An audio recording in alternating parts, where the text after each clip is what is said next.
Kwa kweli leo tunapata burudani nzuri ya mbio fupi za magari ambazo kitaalamu wenyewe wanaziita sprint rally. Rally sprint ni mbio ambazo ni fupi lakini zinakimbia zaidi ya mara moja katika eneo hilo hilo. Kwa kweli hii ni sehemu ya burudani na mchezo.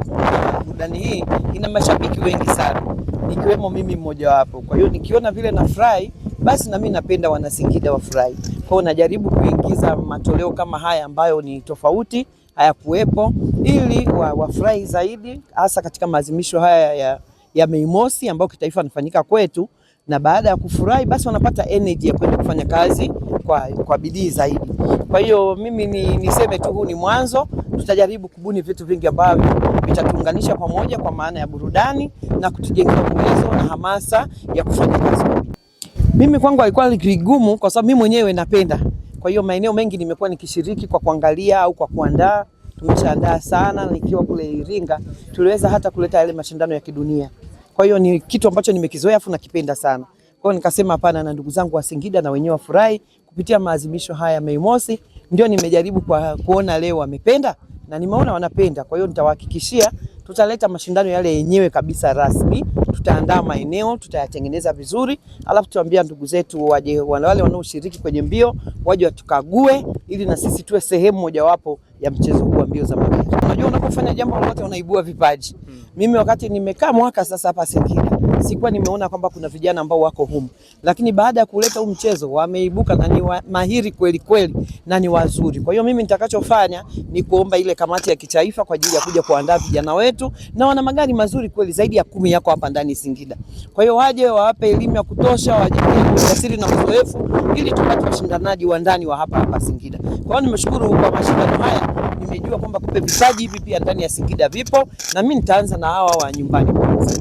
Mimi ni kuhakikishia katika kipindi chote nitakachokuwa Singida kila mwaka itakuwepo, lakini haitakuwa kama hivi fupi namna hii. Tunataka tujipange ili tuongeze njia yawe yale mashindano hasa tunayoyajua, mashindano ya magari, badala huu mchezo wa mbio fupi. Singida hali ya hewa kama mnavyoiona hii leo, na niona niko na Mgolole hapa. Tuna hali ya hewa nzuri sana, mazingira mazuri, watu wazuri, huduma, ukarimu wa watu wetu, lakini tuna vyakula vya aina mbalimbali, lakini kubwa ni wale kuku pendwa, kuku bora kabisa Afrika.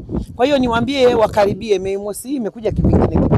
Kwa hiyo leo jioni kwanza tuna hiyo kuku choma festival, tushiriki. Kwa wale ambao wako mikoa ya jirani, Manyara, Tabora, Dodoma, wapande tu magari wawai waweze kufurahia wao usiku wa Mei Mosi ambao tunaendana nini, kuku choma festival. Na wale ambao wako mbali hawajachelewa wanaweza wakaja leo wakafika jioni, ili kesho tushiriki kwa pamoja katika maadhimisho, na kesho kutwa ndio kilele cha Mei Mosi. Nafikiri mmeona tumeboresha miundombinu hasa ya barabara, tumeboresha viwanja. Leo Bombardier usingeitegemea iwe kama ilivyo, lakini kwa maana hii tumetangazika sana kupitia nini? Mmetutangaza, sisi tunaongea mpaka na watu nje ya nchi. Wanauliza Singida imekuwaje? Singida tunayoijua ndio tunayoiona kupitia hivi vyombo vya habari. Kwa hiyo alama itakayoacha ni kwamba watu wamejua Singida kuna fursa. Naamini kabisa tutapata wawekezaji wengi, wageni wengi, lakini hata kupitia hii Mei Mosi tumeanza sasa kupata matukio mengine kama hiyo ninayosema Samia knockout. Ni kitu kipya kabisa kimekuja. Kwa hiyo kila mtu anaona kumbe Singida ni pazuri na tunaweza tukafanya maadhimisho yetu ya jambo lingine lolote. Kwa hiyo ni alama ambayo tunaweza kuipata na kuiacha. Lakini pia mmeona tumeenda kuibua maeneo ya historia. Kwa hiyo sasa tunaanza kuibua upya historia za Singida, na sisi tujulikane kama mikoa mingine. Tuna historia nzuri, tuna watu wetu ambao ni mahiri kabisa, ambao wamepambana kupambania taifa hili na watu wao, kina Mashujaa Liti, kina Chifu Senge, lakini kupitia hii Mei Mosi wote tumewaibua. Singida Singapore tunaiona sasa kuwa Singida yetu tunaenda kule tunapodhamiria kuwa ni mji wa kibiashara, mji wa kuunganisha biashara na huduma mbalimbali ndani na nje ya nchi. Kwa hiyo ninayo tayari orodha ya watu ambao tayari wameonyesha nia ya kuja kuwekeza kwenye mambo mbalimbali. Kwa hiyo ile dhamira yetu ya kufanya Singida kuipeleka duniani, Tanzania, nafikiri itatimia.